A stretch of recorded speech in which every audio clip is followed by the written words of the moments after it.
أعوذ بالله من الشيطان الرجيم بسم الله الرحمن الرحيم தீனின் பிரிவுகள். இஸ்லாமிய சட்டதிட்டங்களின் அடிப்படை பிரிவுகள் எத்தனை?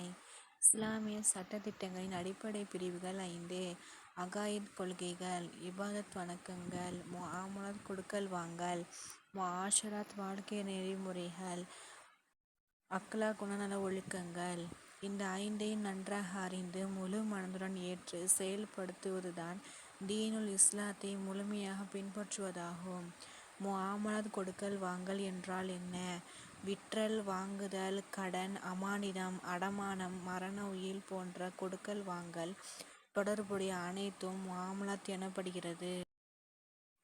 கொடுக்கல் வாங்கலுக்கு மார்க்கத்தில் எந்த அளவு முக்கியத்துவம் தரப்படுகிறது? ஒருவன் உண்மை முஸ்லிமாக திகழ்வதற்கு தொழுகை, நோன்பு முதலிய வணக்கங்கள் எந்த அளவு அவசியமாக உள்ளதோ அந்த அளவுக்கு கொடுக்கல் வாங்கலில் நேர்மையை கடைபிடிப்பதும் வருமான வழிகளை தூய்மையானதாக வைத்திருப்பதும் அவசியமாகும். இன்னும் சொல்ல போனால் கொடுக்கல் வாங்கலில் நேர்மையும் தூய்மையும் இல்லாவிட்டால் வணக்க வழிபாடுகள், இபாதத்துகள் கூட ஏற்றுக்கொள்ளப்படுவதில்லை.